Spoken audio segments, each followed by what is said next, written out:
But I remember feeling so overwhelmed and so stressed about moving to Houston and finding the right neighborhood, the right house in our price point, the right school district, and just so many factors to consider. And I always felt like there was more that I didn't know about. Although we ended up being lucky enough to have picked the perfect neighborhood and the perfect house on the first shot, looking back at that time and now have practiced real estate here for the last 5 years, there are so many things I wish I would have known or been better prepared about knowing about not only Houston, but just living here in general. The first thing is to give yourself enough time.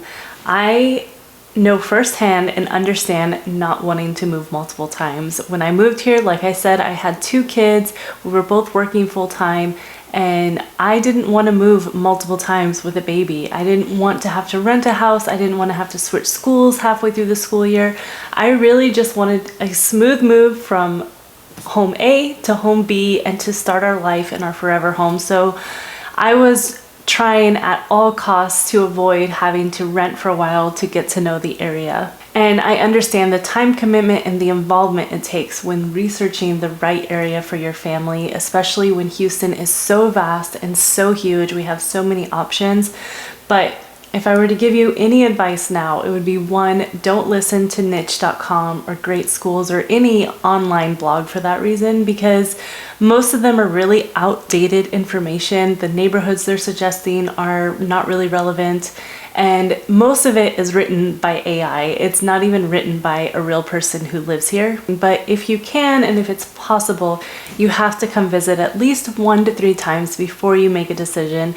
And I would recommend narrowing it down to at least 3 areas by your online research, and then come and visit those areas, and then narrow it down to 1 area when you're finally ready to purchase, because you can get paralyzed in decision making just on picking an area to live here. The thing about online reviews and even YouTube videos is that everybody has an opinion and nobody knows your specific circumstance. So really, until you come visit the area and see it for yourself, you're really not going to have a really good grasp on what area is going to work best for you. Number 2 is that building a new community and social circle takes a lot of time. Regardless of the circumstance on why you're considering moving, if you are moving from one state to another, whether it's a job relocation, better cost of living, better family-friendly area, it is a very, very hard transition, especially for adults. And I don't think people talk about it enough, that when you move somewhere new, even with all the opportunity in the world, and even if you move to the most family-friendly,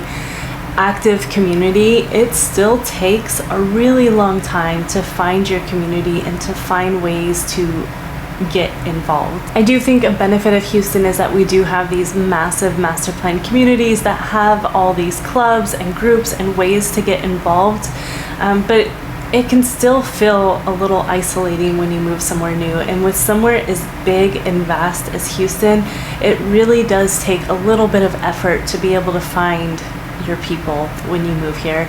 I've been here a little over 5 years now, and I still struggle from time to time to finding my community and people outside of my kids and my work that I can connect with and do things with. So I really just want you to mentally prepare that moving to a new state, no matter how great it is, it's still going to take a long time to adjust, especially somewhere as big as Houston. Even when I first moved here and I was walking into all these neighborhoods and model homes, I'm like, gosh, all these builders are so nice. It looks so nice. The communities, everything feels like a miniature vacation resort.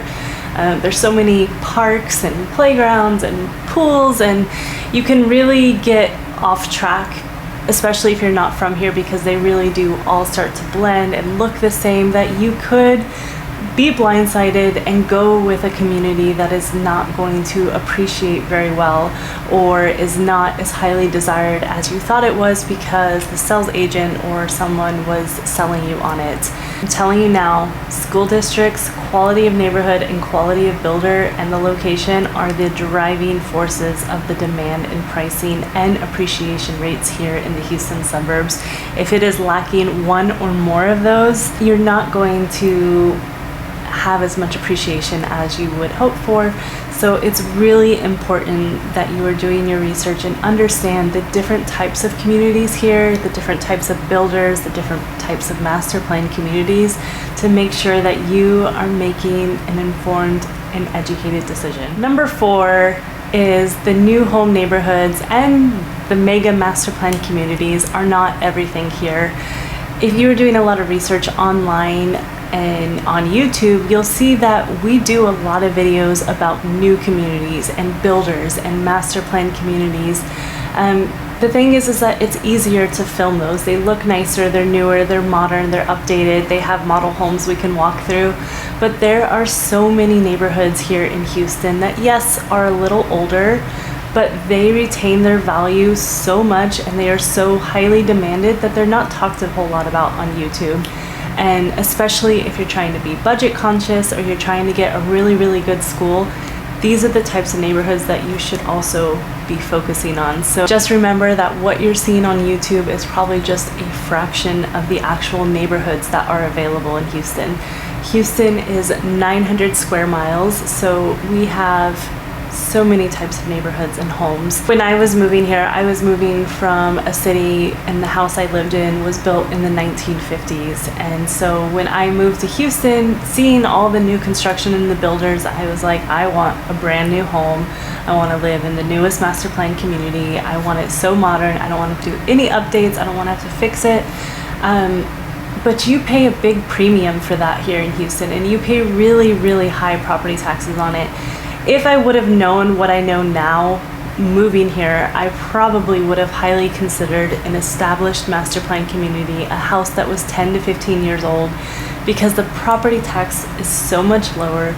You get more house for the money, the schools are rated higher, and overall, the quality of that master plan community has the same amenities and community feel as the newer ones. Number 5 is the weather is no joke here, especially in the summertime for kids' activities. July, August, September, it is so miserably hot here during the middle of the day. You really can't go out with your kids or do all these things that the master plan communities offer. People who move here who are not quite used to the heat and the humidity, the first year or two can get really hard to get used to.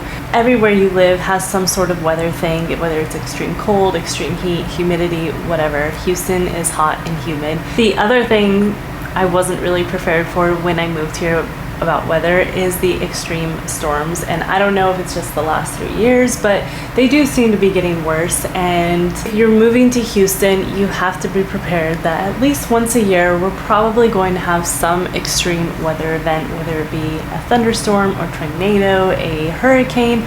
Whatever the case, when you live in Houston, you do live in a city that is prone to natural disasters, so you do have to be prepared for those. So with that being said, at least 6 months of the year is awesome to live here with kids. You can go outside, you can go in the middle of the day to play outside, but there are those few months in the summer where it is very, very unbearably hot during the day, and it can feel a little depressing sometimes. Number 6 is that although it is relatively affordable here, it can get kind of expensive, especially when it comes to housing and insurance. Our gas prices, our food prices, our power bills, utilities and stuff can be quite affordable here, but what gets most people and what they're thrown off by is the property tax rates here.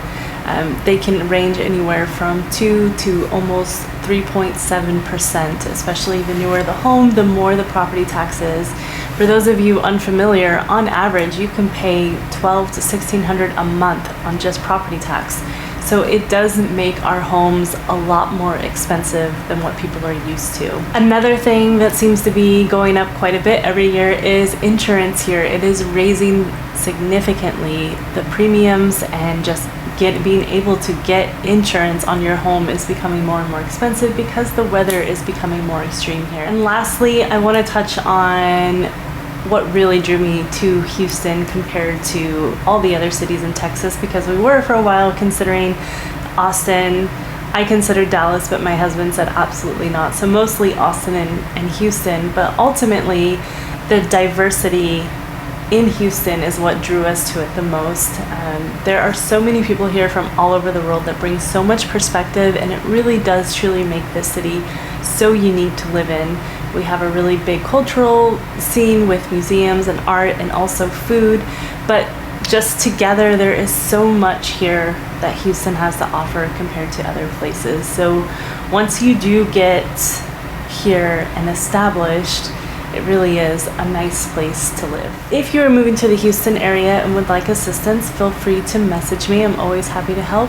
As always, thank you so much for watching, and I will see you next time.